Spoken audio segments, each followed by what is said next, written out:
माझ्यासवाडी सर्वोदयनगर सहकारी गृहनिर्माण संस्था, माझे सर्व सहकारी आणि आपण उपस्थित सर्व सभासद आपलं या अर्जंट मीटिंगमध्ये आपलं स्वागत करतो. पहिल्यांदाच मी सांगतो, आजची मीटिंग मी जास्त वेळ घेणार नाही, अर्धा तास.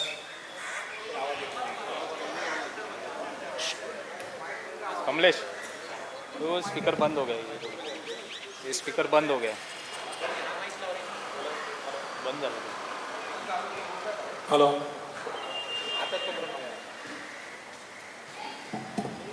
हॅलो हॅलो हॅलो, आता ओके ओके ना? तर आपण मुद्द्याचं बोलूया. आमचे सहकारी प्रदीप शिंदे साहेब, जाधव साहेब यांनी तुम्हाला माहिती दिली असेल. आपण मागचा जो संघर्ष केला ते तुम्हाला सगळ्यांना माहितीच आहे. NCLT पासून लोकांना अजूनही गोंधळ आहे. NCLT म्हणजे काय?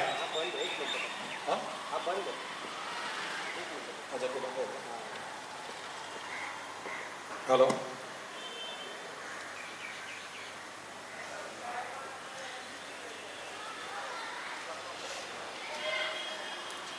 हॅलो हॅलो हॅलो हॅलो, ठीक आहे ना? बाकी सर्व तुम्हाला माहिती आहे.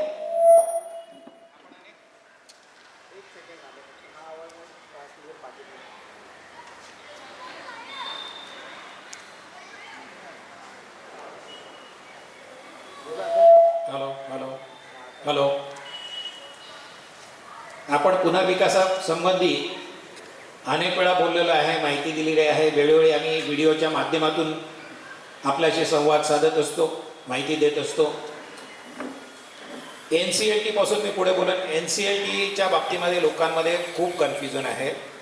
हा जो विकासक आहे, जसे जाधव साहेबांनी सांगितलं की हा विकासक जो आहे हा NCLTच्या माध्यमातून आलेला आहे. NCLT म्हणजे काय? हा जो विकासक ॲक्मे रिॲलिटीज प्रायव्हेट लिमिटेड जे होते ते फायनान्शियली वीक झाल्यामुळे, अकार्यक्षम असल्यामुळे, ज्यांनी घरं विकत घेतली होती, ही आपल्यासमोर बिल्डिंग दिसते, या लोकांनी NCLT कोर्टामध्ये, म्हणजे प्रायव्हेट लिमिटेड कंपनी असतात, ज्या कंपनी ॲक्ट्समध्ये रजिस्टर असतात, त्यांच्या विरुद्धचे जे लिटिगेशन्स असतात ते NCLT कोर्टामध्ये होतात. आणि त्या पद्धतीने ती मॅटर झाल्यानंतर त्याच्यामध्ये आम्ही इंटरव्ह्यू केलं. कारण पहिला खूप गोंधळ करून ठेवलेला होता. आपल्या कमिटीने जी पॉवर ऑफ अटॉर्नी दिली आणि HDFC बँक ज्यांनी ॲक्मेला फायनान्स केलं होतं, त्याच्यामध्ये जर ॲक्मेने त्यांचं लोन परत नाही केलं तर सोसायटी जबाबदार आहे, असं सगळं तिथे केलं होतं. त्यामुळे आम्ही ते NCLTमध्ये इंटरव्ह्यू केलं. आमचा प्लॉट आहे, म्हाडाचे टेनंट आम्ही आहोत, त्या पहिला अधिकार आमचा आहे, अशी आम्ही तिथे भूमिका मांडली. त्याच्यासाठी आम्हाला दिल्लीलाही जावं लागलं. आणि ते सगळे सोपस्कार केल्यानंतर त्यांच्याही लक्षात आलं, HDFCच्याही लक्षात आलं की जोपर्यंत सोसायटीचं समाधान होत नाही किंवा सोसायटी त्यांच्याबरोबर येत नाही तोपर्यंत ही मॅटर काय होत नाही. आणि त्या पद्धतीने मग 17-18 डेव्हलपर होते, बरेचसे त्याच्यातून निघून गेले. कारण इथे एवढी घाण करून ठेवलेली होती आणि त्यांना माहिती होतं या अडचणी याच्यामध्ये आहेत, त्या निस्तरता खूप कठीण होणार आहे. परंतु आपल्या सुदैवाने एक मंत्र्यासारखा रेप्युटेड डेव्हलपर्स त्यांनी तो चॅलेंज स्वीकारला. मी आज खरं सांगतो, जर हा डेव्हलपर इथे उभा राहत नसता तर आपल्या पुनर्विकासाचं काही खरं नव्हतं. कारण मुंबईमधले जेवढे काही डेव्हलपर्स आहेत, टॉपचे होते, त्यांच्याशी आम्ही प्रत्यक्ष भेटलेलो आहे. एकाने इंटरेस्ट दाखवला नाही. त्याची कारणं अनेक असतील. तो जोगेश्वरीमध्ये असल्यामुळे सुद्धा असू शकतो, कारण बाकी कुठे असतं तर त्यांनी कदाचित केलं असतं. तर ह्या जोगेश्वरीमध्ये अशा अडचणी असल्यामुळे याच्यामध्ये कोणी इंटरेस्ट दाखवला नाही. परंतु मंत्रा एक रेप्युटेड डेव्हलपर्स आहेत. आम्ही 100-1 लोक पुण्याला गेलो होतो. आले मंडळी असेल ना इथे, बरेच लोकांनी हात वर करा, किती लोक गेले होते? एवढ्या लोकांनी मंत्रा तिथे आहे ते पाहिलं होतं, त्याचे प्रोजेक्ट पाहिले, मुदतीच्या आधी दिलेले आहेत. आणि सगळ्यात महत्त्वाचं म्हणजे NCLTमध्ये जेव्हा हा प्रोजेक्ट जातो तेव्हा RP रेझोल्युशन प्रोफेशनल हे कोर्टाचा माणूस असतो, तो चार्टर्ड अकाउंट असतो, क्वालिफाईड, जी काही त्याचं क्वालिफिकेशन असतं ते असायला लागतं. त्या जे पार्टिसिपेट करतात त्याच्यामध्ये जे डेव्हलपर पार्टिसिपेट करतात त्यांचं ड्यू डिलिजन्स करतात. म्हणजे ते फायनान्शियली स्ट्रॉंग आहेत की नाही, त्यांनी प्रोजेक्ट केलेले आहेत की नाही, किंवा एवढा मोठा प्रोजेक्ट ते करू शकतात की नाही, हे सगळं तपासलं जातं. तेव्हा त्यांना एंट्री देतात.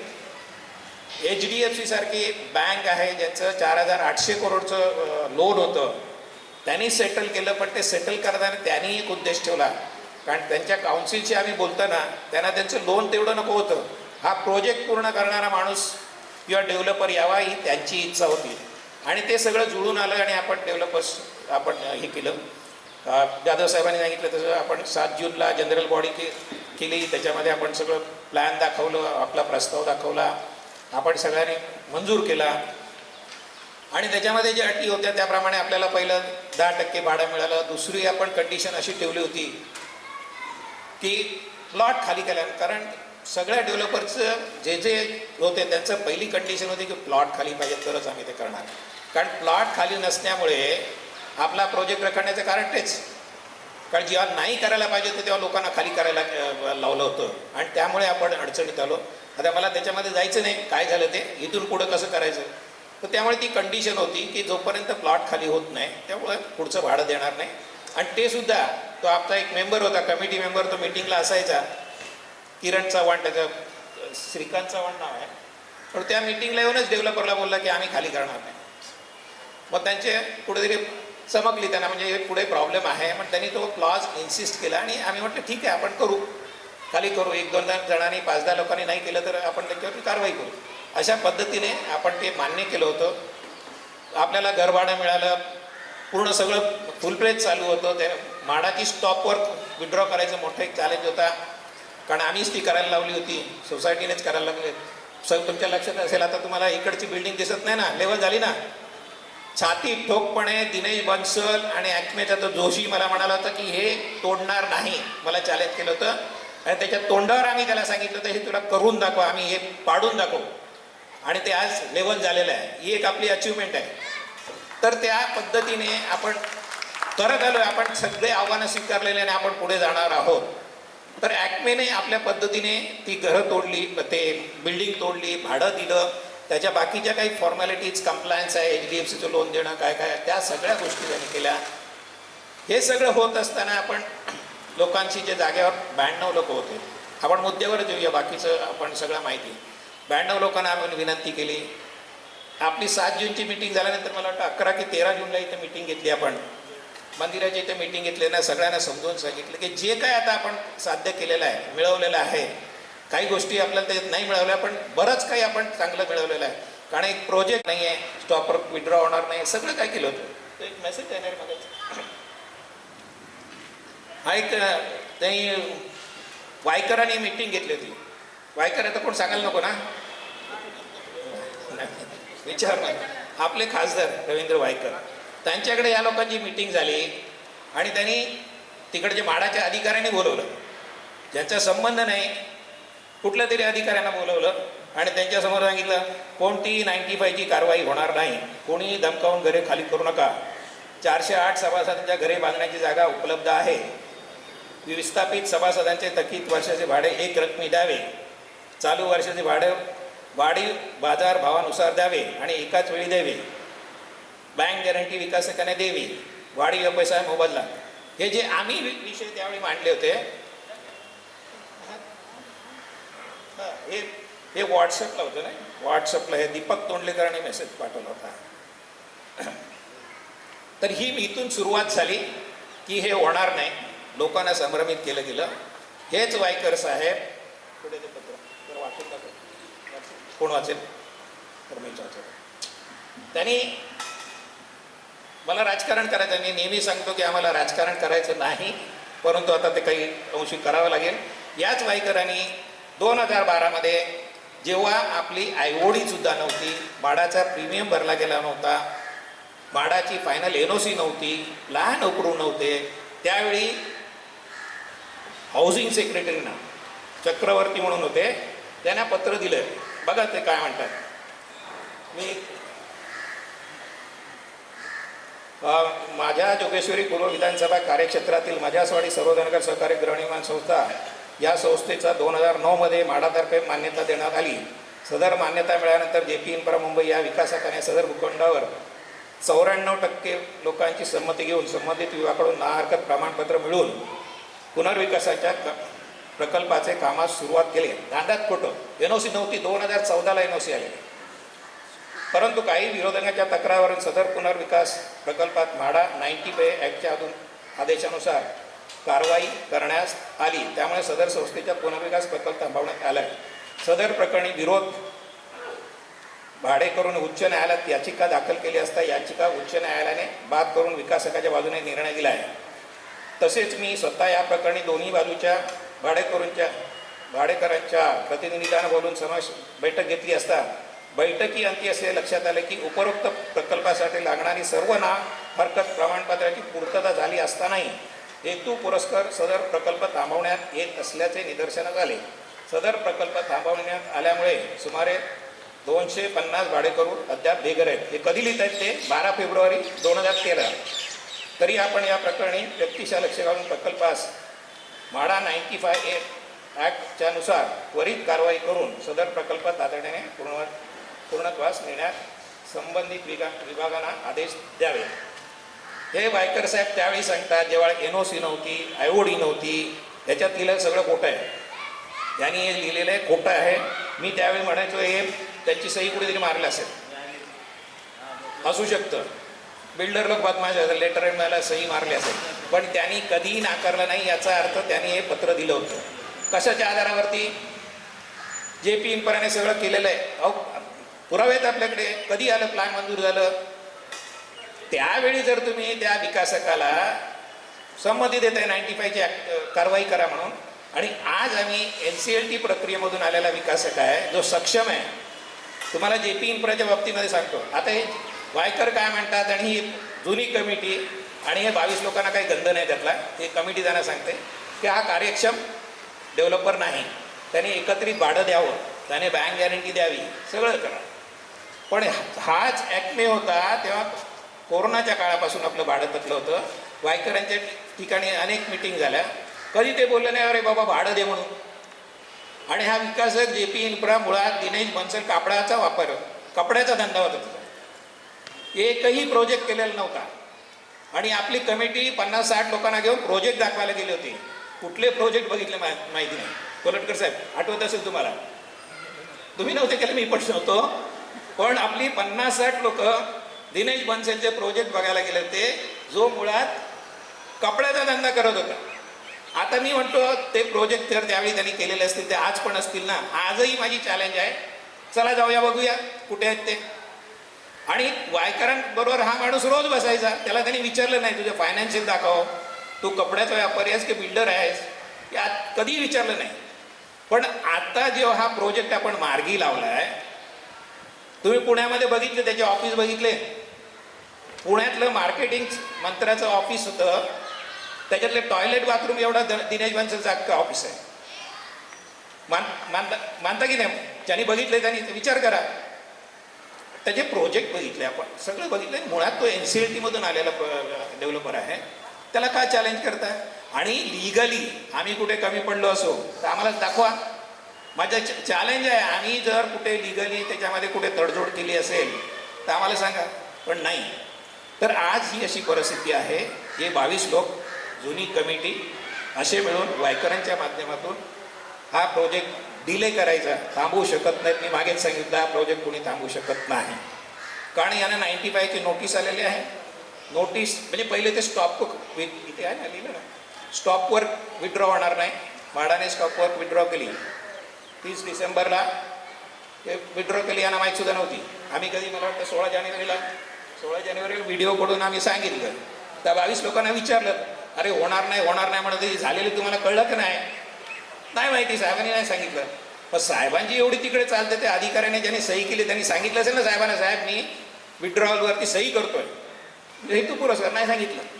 त्यांचे 95ची नोटीस होणार नाही सांगितलं, ती पण झाली, हिअरिंग पण झाली. आत्ता एकदम मग आता काय करायचं? त्यामुळे म्हाडा, मी पहिलं स्पष्ट म्हणतो, म्हाडा आपल्या बाजूने आहे. म्हाडा सेन्सिबल, कारण त्यांना माहिती आहे हा 15 वर्ष रखडलेला प्रोजेक्ट आहे. हा कुठेतरी आता मार्गी लागतोय. तेव्हा म्हाडाचा दृष्टिकोन पॉझिटिव्ह आहे. 100% VP असो, CO असो, ते सगळं आहे. पण वायकर साहेब आपली ताकद नको तिकडे लावून काय साध्य करायचं मला माहिती. मी आज स्पष्ट बोललो, नाव घेऊन त्या दिवशी व्हिडिओवरती बोललो, आणि त्या दिवशी सांगितलं की मी पूर्ण जे काय आहे ते तुमच्या समोर मांडणार आणि आम्ही हवेत बोलत नाही. फोटो बघावा, ते त्यांच्या फेसबुकवरचे आहेत. फोटो माडाच्या अधिकाऱ्यांना हे करता येणार नाही, ते करता येणार नाही. ते तुम्हाला जस्ट दाखवतो, हे आमच्याकडे आहे सर, हे पेपरची न्यूज आहे. मध्ये तर त्यांनी म्हटलं होतं हा PMGP सारखा प्रोजेक्ट माडा करेल. PMGPची काय हालत आहे मला आता बोलायचं नाही त्याच्या बाबतीमध्ये. तुम्हाला माहिती आहे तिकडे होर्डिंग लागले होते, याने केलं त्यानं केलं. आजची परिस्थिती समजून घ्या. तर असा काय साध्य करायचं मला माहीत नाही. म्हणजे त्यावेळी 95 करा म्हणून सांगितलं होतं. त्यावेळेचे विकासक सक्षम होते, त्यांनी भाडं नाही दिलं तरी चालत होतं. सगळं काय होतं. आम्ही त्यांच्याकडे गेलो, ते म्हणतात आमच्याकडे येत नाही रे. आम्ही गेलो तुमच्याकडे, भेटलो. तुम्ही काय केलं, कोविडच्या वेळी काय केलं, मागच्या 15 वर्षात काय केलं. हां नको ते. आणि आता दुसरं एक ते काढले P-triple करायला पाहिजे. आम्ही 100% मान्य आहे. ते P-triple म्हणजे आपण जेव्हा घर खाली करतो त्याच्या बदल्यामध्ये आपल्याला रजिस्ट्रेशन ॲग्रीमेंट करून आपल्याला मिळालं पाहिजे. आम्हालाही मान्य आहे, माझंही तेच म्हणणं होतं. पण ते आम्ही करायचं त्या NCLTच्या ऑर्डरमध्ये, जेव्हा सेटलमेंट डीडमध्ये आम्ही लिहिलं आहे, हे आम्ही रजिस्टर करून घेणार आहोत. आता वायकर साहेबांच्या पत्नीचा इथे फ्लॅट आहे आपल्या सिव्हिंगमध्ये, माहिती आहे का सगळ्यांना. चाव्या वाटप कुणी केलं होतं इकडे, वायकरांनी. तेव्हा त्यांनी कोणाला बाबा तुझ्याकडे P-triple आहे का विचारायला पाहिजे होतं ना. मागची 3-4 वर्ष माडाचे अधिकारी बोलवायचे इकडे, कामं किती दिवसात करणार, 6 महिन्यात, वर्षभरात, काही नाही. अशाच चाव्या वाटल्या, अशाच लॉटरी काढली. OC या बिल्डिंगला OC आहे, ज्याच्यामध्ये सिव्हिंगला पार्किंग नाही आहे, कामच नाही झालेली आहे. पण त्यावेळी जाणीवपूर्वक तिकडे दुर्लक्ष करतात. कारण इकडे त्यांचे लोक होते ना, काय बोलतात त्याला, तोंडात वाईट शब्द तर मला उच्चारायचं नाही. वायकर साहेब आज कोणाचं आहे तुम्ही आम्हाला बोलून. अच्छा मी काय म्हणतो, तुम्हाला जर खरंच सगळ्यात महत्त्वाचं म्हणजे काय तुमच्या लक्षात असेल, कारण आपण लवकर विसरतो. जेव्हा वायकर साहेब शिंदे गटामध्ये गेले, शिंदे साहेबांबरोबर गेले, राजकारणात कोण इंटरेस्ट असतील त्यांनी बघा, त्यांचा व्हिडिओ होता त्यावेळी. हे त्यांनी सांगितलं PMGP आणि सर्वोदयनगरचा हा प्रोजेक्ट आहे, हा मार्गी लावण्यासाठी सत्तेमध्ये असणं गरजेचं आहे आणि म्हणून मी ते करतो. आता किती 1.5-2 वर्ष झाली, आता मार्गी लागले तुम्ही त्याच्यात खोडे घालताय. तुम्हाला जर खरंच करायचं असेल तर कमिटीला घेऊन बसला पाहिजे. आम्हाला राजकारण, आम्हाला बोलवतं, खासदार आहेत, लोकप्रतिनिधी, आम्ही जाणार ना. तुम्ही परस्पर 22 लोकांना घेऊन बसताय आणि त्या कमिटीच्या लोकांना. आता कोणाबरोबर बसतात, हे कोणाचं ऐकायचं. ज्या कमिटीने हा पुनर्विकास प्रकल्प काय केलं, वाटोळच केलेलं आहे की नाही. त्यांनी उपनिबंधकाने त्यांना हकलवलं, हकलपट्टी केली, बरोबर. निवडणुकीमध्ये तुम्ही हकलवलं, त्या माणसाला घेऊन बसणार आणि त्यांचं ऐकणार. आता त्यांची तर लायकी काय, अध्यक्षांची लायकी. लोकांनी मारलं होतं ना कपडे फाडून, माहिती आहे की नाही. हा बायकांनी मारलेलं, हो बायकांनी मारलं तर मारलं, कपडे फाडून दिलं. तर इंदिरानगरची 2 पोरं आले तिकडे, त्यांना वाटलं पाकिट माराय, त्याने पण आज साफ करून घेतलं. असला माणूस इकडे पण कुठेतरी कानाखाली मारलं होतं. त्या माणसाला त्याचं ऐकणार, तो पुनर्विकास करणार. मला व्यक्तिशः कोणाबरोबर जायचं नाही, पण आज पण मस्ती चालू आहे त्यांची पाठीमागून, आज पण मस्ती चालू आहे. आणि हे खपवून घेतलं. 4-5 आहेत वळून टाकलेले आहेत. एक बिअरसाठी आणि क्वार्टरसाठी लाचार, तुम्हाला माहिती असेल, नावं घ्यायची गरज नाही, नमुने तिथे. अरे चाटुगिरी किती करणार तुम्ही. आज आमची लोक देशोधडीला लागले, त्यांना कुठे भाडं मिळायला लागलं होतं. आम्ही सगळ्यांचे प्रश्न घेऊन चाललोय. आमच्या भाड्याचा आहे, पुनर्विकासाचा आहे, ABC विंगचे प्रश्न आहेत, त्याचं P-triple करायचं आहे. आता त्यांचं P-triple करायचं तर प्लॅन तर तयार पाहिजे. त्यांचं पार्किंग कुठे आहे ते निश्चित पाहिजे. या बिल्डिंगमध्ये पार्किंग अपुरं आहे. त्यांचे गॅस पाईपचं बाकी आहे, लिकेज आहे, अनेक विषय आहेत, सगळे आम्ही घेतले. पण हा जर प्रोजेक्ट जर प्लॉट खाली होणार नाही आणि मार्गी लागणार नाही, तर या लोकांची कामं कशी होणार. मग ABCच्या लोकांना भडकवायचं कमिटीच्या विरोधात, पाण्याचा प्रॉब्लेम, अमुक तमुक. अरे तुम्ही होतात तेव्हा काही केलं नाही, आता आम्ही बसलो, आम्ही सगळ्यांना, आमच्याकडे भेदभाव नाही, आम्ही इकडे भेदभाव करायला आलो नाही. आमचे सगळे लोक सारखी माझ्यासाठी, जे बदमाशी करतील ते करतील, पण आम्ही भेदभाव करायला आलो ना आणि इकडे खुर्च्या उभवायला आलो. आम्हाला प्रोजेक्ट करायचा आणि प्रत्येक सभासदाला जे त्याच्या हक्काचं आहे ते मिळवून देण्यासाठी आम्हाला. तर ही अशी परिस्थिती ही ओढवलेली आहे. म्हाडा आपल्या फेवरमध्ये आहे. फेवरमध्ये म्हणण्यापेक्षा जो काही नाही असेल ते करते. आम्हाला म्हाडाचं काय म्हणणं आहे, तो जेव्हा हिअरिंग होते त्या ते जज असतात, म्हाडाचे जे कार्यकारी अधिकारी ते जज असतात. त्यांनी निर्णय काय चुकी आमच्या विरोधात असेल तर आम्ही जाऊ हायकोर्टात, तुमच्या विरोधात. तुम्ही ही वायकरांनी भूमिका घेतली पाहिजे होती किंवा त्या 22 लोकांना समजावायला पाहिजे होतं, बाबांनो बाकीचे 316 लोक रस्त्यावर आहेत, त्यांचा बोलावा, त्यांचा विचार करा. आता हे 22 लोकांची नावं वाचवून दाखवे, वाचेल का मला? नाही बघा, मला का ती नाव वाचून दाखवायचं त्याचा हेतू मला सांगायचं तुम्हाला. ह्यात पहिल्या 2 लोकांची नावं घेतो ज्यांनी 4 लाख RTGS घेऊन पण खाली करत नाही आहेत. तर पहिलं प्राथमिक त्यांचं नाव सांगतो. नाजू कुमावत आहेत शांतिदूतमध्ये, आणि शांतिदूतमधलेच वर्दीसिंग खरवड आहे. या दोघांनाही माहीत नव्हतं हिअरिंगच्या वेळेत की त्यांच्या अकाउंटमध्ये पैसे आलेले आहेत, आणि हिअरिंगमध्ये ते म्हणतात की आम्हाला आलेले पैसे माहीत नाही. तुमच्या अकाउंटमध्ये जर पैसे आले तर तुम्हाला कळत नाही का? कळतं की नाही? ते अशी लोक आहेत. त्याच्यानंतर बाकीचे जे 20 लोक आहेत त्यांची नावं सांगतो. तपोवन सोसायटीमध्ये अमरसिंग नारायण राठोड, शांतिदूतमध्ये आहे दत्ताराम खराडे, सुमेश चव्हाण, विजय बेडे, अरुण सावंत, डॉक्टर अरुण सावंत, दीपक तोंडलेकर, प्रतिभा सुतार, विठ्ठल शेलार. हरिकृपा सोसायटीमध्ये सचिन बंडलकर, कामिनी बंडलकर, सावित्री कंबायत, श्याम अंबिका पाल, गोविंद निकालजे, संजीवनी भालेराव, कैलाश विठ्ठल राणे, मनोज हेगिष्टे, महेश हेगिष्टे, उर्मिला उसगावकर, सुरेश प्रभाकर साळुंके, प्राजक्ता सुरेश चव्हाण, विजय शिवाजी खांदारे, सुमित नंदू तामनकर. तर अशी ही 22 लोक आहेत.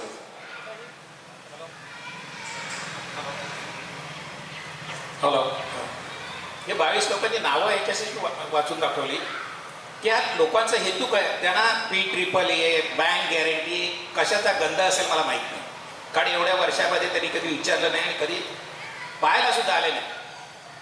त्यांचा एकच हेतू आहे, 2-2, 3-3 भाडोत्री आहेत, महिन्याला 60-70 हजार रुपये इन्कम आहे, असंच चालू राहू दे.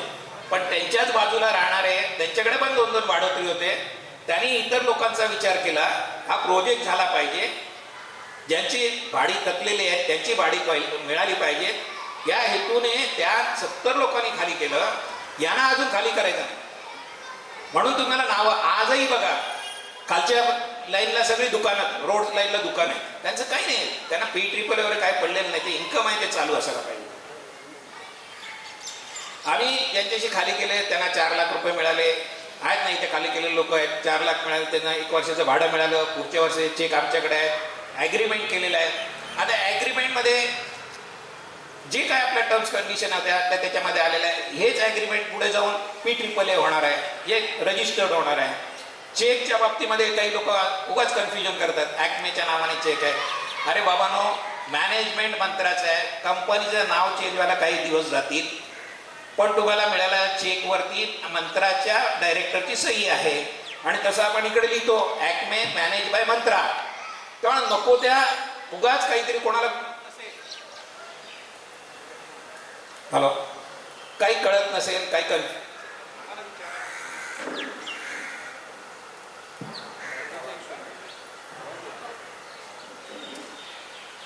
हॅलो हॅलो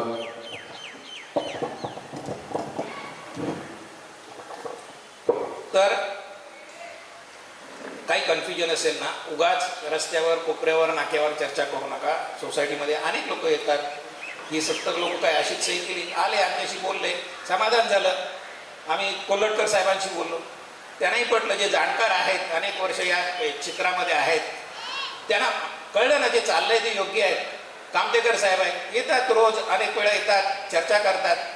पण अशी लोक त्यांनी पुढाकार घेऊन हे आपण सगळं करत असताना या 22 लोकांना फक्त स्वार्थासाठी आणि स्वार्थासाठी खाली करायचं नाही. आणि त्याच्या खांद्यावर बंदूक ठेवून ही कमिटीचे 4-5 लोक आणि आमचे साहेब, त्यांना काय साध्य करायचं मला माहीत नाही, काय साध्य करायचं माहीत नाही. नोटीस निघाली, हिअरिंग झाली, हिअरिंगमध्ये म्हाडाच्या अधिकाऱ्यांनी सांगितल्याप्रमाणे आम्ही त्यांना पेपर दिले, पेपर घ्यायला बोलवलं, आम्हाला घ्यायचं नाही, आम्ही पोस्टाने पाठवलं. काय म्हणायचं काय करायचं माहितीच नाही. तरी अशी परिस्थिती आहे. आमचा राग फक्त त्या 22 लोकांचं, त्यांचं काय करायचं ते आपण करू, ती कारवाई होणार त्याच्या निश्चित. कारण अगोदरही 95ची कारवाई झालेली आहे. जेव्हा काही नव्हतं त्यावेळी आम्ही हायकोर्टामध्ये गेलो होतो. हायकोर्टाने निर्णय दिलेला आहे की जर पुनर्विकासाला सर्वानुमते सोसायटीची मंजुरी असेल तर ते जायलाच पाहिजे. त्याप्रमाणे हायकोर्टाची ऑर्डर आहे. आणि आता देखील 22 लोकांसाठी प्रोजेक्ट थांबत नाही. गायकर साहेब फार तर डिले करतील, 8 दिवस काढतील, 10 दिवस काढतील, काय ताकद लावायची. पण आम्ही आत्तापर्यंत गप्प होतो. आम्ही म्हटलं आम्हाला प्रोजेक्टमध्ये राजकारण नको. तुमच्या लक्षात असेल आपण कधीही आतापर्यंत कुठल्याही राजकीय पक्षाचा कोणाकडे गेलो नाही, आपला मॅटर नेला नाही. आमचं आम्ही सॉल्व्ह केलं. आवाड होते ते गृहनिर्माण मंत्री होते म्हणून तिकडे गेलो, ते पक्षाचे म्हणून नाही, सरकारचे मंत्री होते म्हणून गेलो. तिकडून आपण भाडं घेतलं. तेव्हा वायकर काही करू शकले नव्हते. वायकर मंत्री असताना सुद्धा सहकार याच खात्याचे राज्यमंत्री होते, काही केलं नाही. मग आत्ता जेव्हा आम्ही मार्गी लावतो आणि त्याच्यासाठी तुम्ही उद्धव साहेबांना सोडून एकनाथ शिंदे साहेबांकडे गेलात, तो प्रोजेक्ट मार्गी तर लावा. मार्गीला आम्ही लावतो, पण तिकडे खोडे घालू नका ना. का करताय तुम्ही हे? काय साध्य करायचं आहे? आणि भाषा अशी, आता तिकडे जे लोक जातात ना, आमच्याकडे येतात ना, आम्हालाही कळतं ना की होऊ देणार नाही, करू देणार नाही. अरे ही काय अभिमानाची आणि गर्वाने सांगायची गोष्ट आहे का की हा प्रोजेक्ट मी रखडवणार? ही लोकप्रतिनिधीने गर्वाने अभिमानाने सांगायची गोष्ट आहे का? एक आता राजकारण म्हणून मला नाही बोलायचं पण राहत नाही. तुम्ही या मतदारसंघामध्ये मागची 35-40 वर्ष लोकप्रतिनिधी, नगरसेवक, स्टँडिंग कमिटी चेअरमॅन, आमदार, मंत्री आणि आता खासदार झालात. तुम्ही तुमच्या पत्नीला निवडून आणू शकत नाही. तुम्ही सुद्धा काटावर पास झाले. तुझ्या मुलीला निवडून आणू शकत नाही. ही जी बाजू आहे ना, हे शोकांतिक आहे तुमची. हे लोक नाराज आहे, हे तुम्हाला तुमची किंमत आहे. हे अभिमानाने सांगण्यासारखं आहे का तुम्ही हे सांगणार प्रोजेक्ट नाही होणार तो सर्वोदय? अरे आमच्याशी काय वाकडा असेल? या गरीब जनतेने काय केलंय? संजय बनेची काय दुश्मनी असेल? माझी दुश्मनी कशासाठी? मी माझ्या लोकांची बाजू घेऊन बोलतो. मी तिथे तडजोड करत नाही, मी हाजी करत नाही. आमची कमिटी एकजूट आहे, आम्ही एकत्र सगळे आमच्या एका विचाराचं आहोत. त्याच्यासाठी तुम्ही आमचा प्रोजेक्ट रखडवणार आणि गर्वाने सांगणार मी प्रोजेक्ट होऊ देणार नाही. जे काय असेल ते असो. मला वाटतं आणखी एक कांड करून ठेवलं. तुम्हाला माहिती असेल, कोणी केलं माहीत नाही. एक बॅनर इथे लावला गेला होता 11 तारखेला 12 तारखेला 11 मजासवाडी सर्वजण आमच्याच सोसायटीचं नाव पुनर्विकास कोणाचा होणार, लोकांचा की बिल्डरचा, असा बॅनर लावला. काय काय त्याच्यामध्ये सगळं लिहिलं होतं. आमची जुनी पत्रकं छापली होती. रात्रीच कधी हिंमत नाही व मी केलं सांगायची. आम्ही करायचो ना, आम्ही पण तुम्हाला माहिती नाही, आपण बॅनर लावायचो, आम्ही तिथे व्हिडिओ करायचो. नक्कल करायची पण अक्कल लागते ना. नाव नाही, तुम्ही स्वतःचं नाव लिहायची हिंमत नाही तुम्हाला. पोलिस गेले, काढून घेऊन गेले. नाही कोणाची हिंमत झाली परत तिथे लावायची. अशी बदमाशी केली. तर माझी एक विनंती आहे, दुसरं काय करायचं शेवट होत झाला.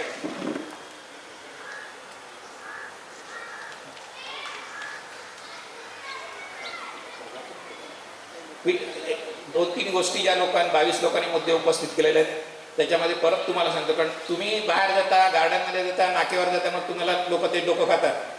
PAAA करायचं आम्ही या ॲग्रीमेंटमध्येच लिहिलेलं आहे, NCLT मध्ये लिहिलेलं आहे. बँक गॅरंटीच्या बाबतीमध्ये 1.5 लाख स्क्वेअर फुटाचं बांधकाम त्याला आपण करू देणार नाही हे लिहिलेलं आहे. भाडं जर रखडलं त्याच्यावरती 12% व्याज आपण वसूल करणार आहे. मुदतीमध्ये जर काम झालं नाही तर पुढचं भाडं हे डबल असणार आहे. आम्ही त्याच्याकडून बार चार्ट म्हणजे कामाची प्रगती कशी असेल प्रत्येक क्वार्टरला, म्हणजे 3-3 महिन्याने काय प्रगती झाली हा चार्ट आम्ही त्याच्याकडून बनवून घेणार आहोत. त्याच्यामध्ये काय मागे पुढे झालं तर आम्ही ऑब्जेक्शन देऊ शकतो. अशा सगळ्या गोष्टी ज्या लिगली आहेत, ज्या आपल्या सुरक्षेच्या दृष्टीने आहेत, त्या आपण सगळ्या केलेल्या आहेत. या आपल्या लोकांच्या हितासाठी. जे 92 लोकांच्या बाबतीत तर आपण त्यांना 2 वर्षाचे चेक आपल्याकडे 4 लाख देतोय. मी 2 वर्ष तर बिंदास आहेत. पुढचं इतर लोक आम्हाला आता 30 हप्त्यामध्ये मिळणार आहे जे घराबाहेर आहेत ते पण मोठ्या मनाने लोकांनी प्रोजेक्टसाठी मान्य केलं ना. 22 लोक आज 10 वर्ष आरामशीर आपल्या घरामध्ये आहेत. भाडं मिळतंय, भाडे करून ठेवलेले आहेत, सगळं काय चाललंय. मग आता प्रोजेक्टला तुम्ही सहकार्य करणार नाही तर कधी करणार? तर ही आपल्या सहनशीलतेची कसोटी पाहत आहेत. आपली सहनशीलता आता संपलेली आहे. तेव्हा आपल्याला आता एक निर्णय घ्यावा लागेल.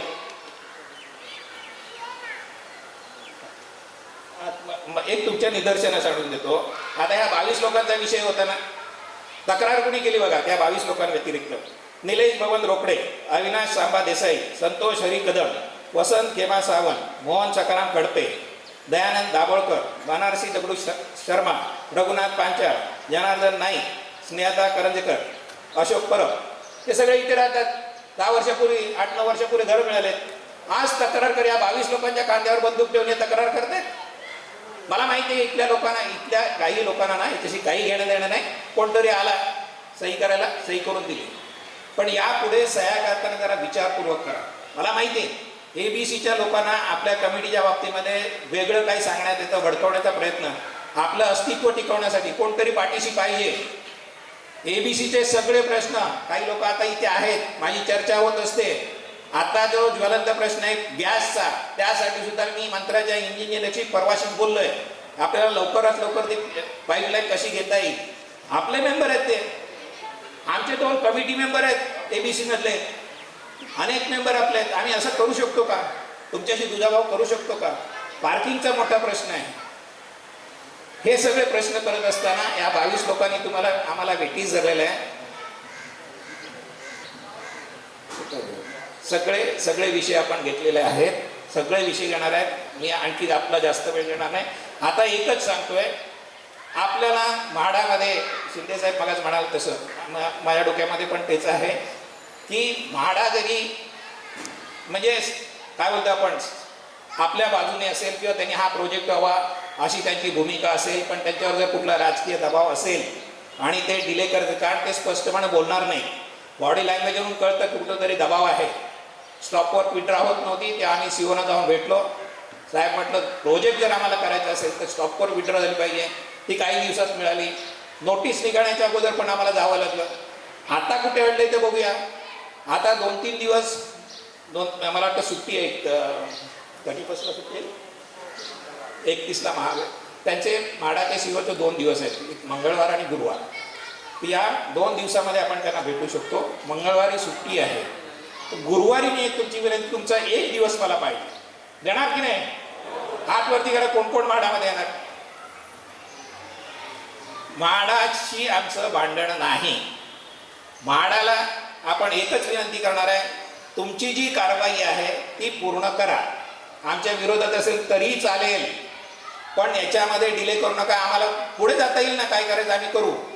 पण सगळ्यात महत्त्वाचं, 22 लोकांसाठी 579 लोकांना वेटीस धरणं चुकीचं आहे.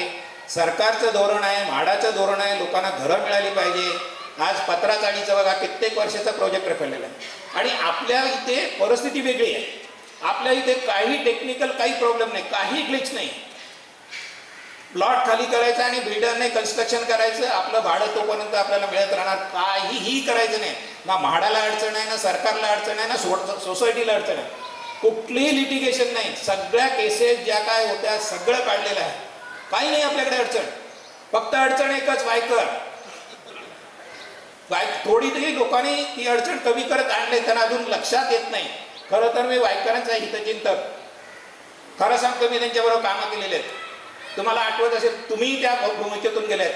वायकर म्हटलं तर आपण काळजाचा तुकडा होता, आपण त्यांच्यावर खूप प्रेम केलेलं आहे. वायकर म्हणजे तुम्ही प्रत्येकाने मान्य करा, मी त्यांच्याबरोबर होतो. पण ह्या पुनर्विकास सुरू झाला, आमचं ऐकायचंच नाही, बिल्डरच्याच बाजूला. तिथून खटकलं. आजही त्याने विचार करावा, या जोगेश्वरीमध्ये जिथे तुम्ही हे सगळं अनुभवलं, भोगलं, कमावलं, आज काय आहे तुमच्याकडे? काय फक्त पैसा? जनमत कुठे आहे आज? तर वाईकरांना विनंती आहे, कुणीतरी सांगेल, मेसेज जाईल तिथपर्यंत, तुम्ही आत्मचिंतन करा. संजय बने बोलतो, व्यक्तिशी मी बोलत नाही, जे स्पष्ट आहे ते मी बोलतो, खरं आहे ते. तुम्ही आत्मपरीक्षण करा की असं का झालं, असं का होतं, आणि इथे हा प्रोजेक्ट रखडून तुम्ही नेमकं काय साध्य करणार आहात. जुना बिल्डर करू शकत नव्हता. NCLT मध्ये आलेल्या 18 लोकांनी माघार घेतलेले असताना, आज तुमच्याकडे कुठले प्रपोजल नसताना, तो आमचा एक गणेश राणे खिशात डेव्हलपर घेऊन फिरतो नाक्यावर, माझ्याकडे डेव्हलपर आहे, माझ्याकडे डेव्हलपर आहे.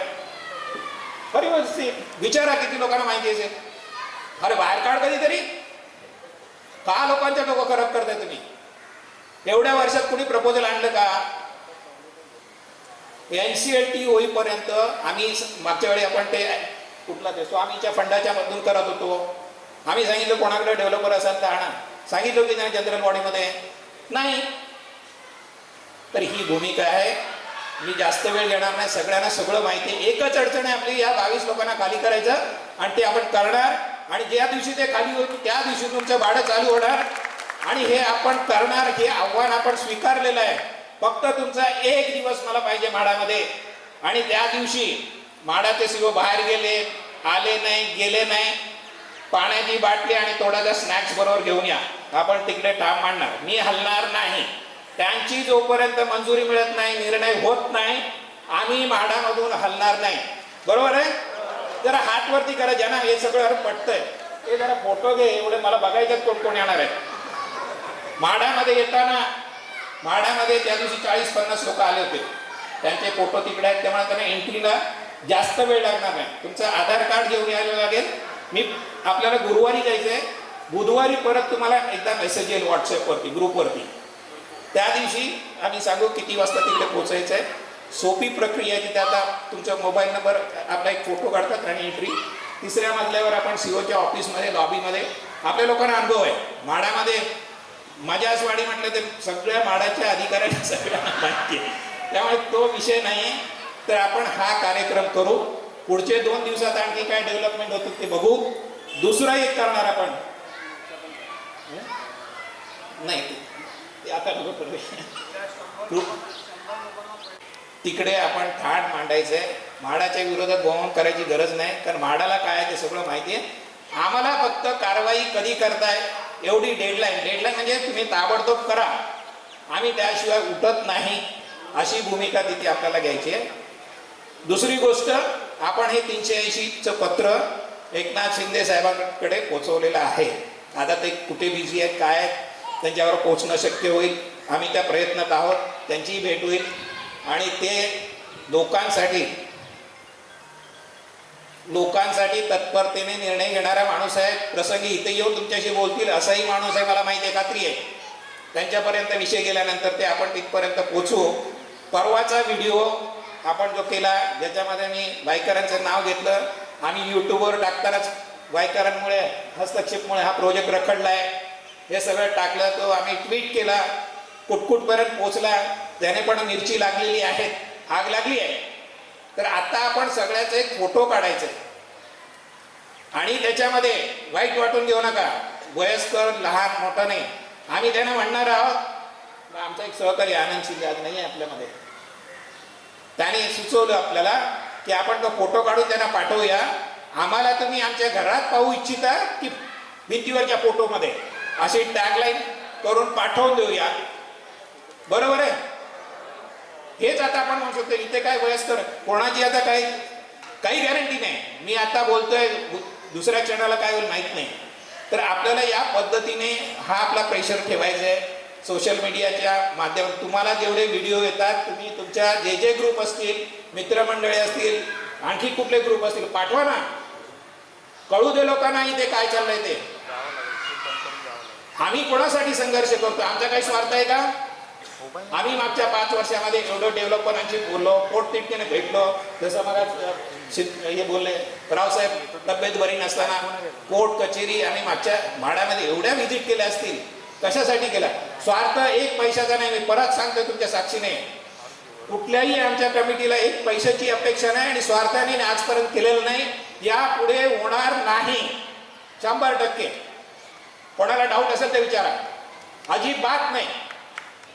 आम्हाला इकडे खुर्च्या उगवायच्या नाहीत, आम्हाला इकडे करिअर घडवायचं नाही, मला माझ्या बायकोला आमदार करायचं नाही, माझ्या पोरांना नगरसेवक करायचं नाही, मलाही खासदार व्हायचं नाही. एवढं सरळ आहे आमचं. आम्ही लोकांची जबाबदारी घेतली आहे, आम्हाला प्रोजेक्ट पूर्ण करायचा आहे आणि त्यासाठी आम्ही सनदशीर मार्गाने कायदेशीर बाबीची पूर्तता करून इथपर्यंत आलेलो आहे आणि यापुढे सुद्धा ते करणार आहोत. हा, मी मगाच बोललो, मी भरपूर बोललो, मी ओघामध्ये बरंच काय बोललो असेल, माझ्याकडून कधी अतिरेक पण होतो. मला संयम कधी कधी सुटल्यानंतर मी मागे पुढे बघत नाही आणि कोणाला जे काही वाकडं करायचं करू दे.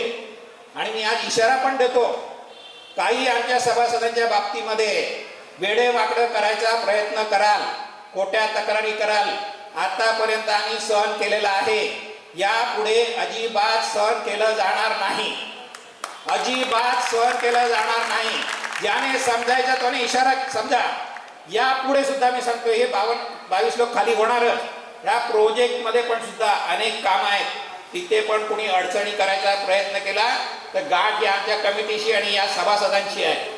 आम्ही 2,500 कुटुंबीयांनी नेहमी सांगतो, आम्ही इथे बसलेले एवढेच नाही, माझ्या घरामध्ये 4 माणसं आहेत, तुमच्या घरामध्ये 4 माणसं आहेत, 504 माणसं ॲव्हरेज धरली तर आम्ही 2,000 माणसं आहेत. आणि ही 2,000 माणसांची ताकद बाहेरच्यानी आतल्यानी बाहेरच्यानी सगळ्यांनी समजून घ्या. आमच्या वाटेला जायचं नाही, आमच्या वाटेला जायचं नाही. आमच्या प्रोजेक्टमध्ये अडथळे अजिबात आणायचे नाही, अजिबात गाई केली जाणार, अजिबात. ठीक आहे, थँक्यू, धन्यवाद. फक्त गुरुवारचं लक्षात ठेवा, मेसेज आल्यानंतर पोचायचं.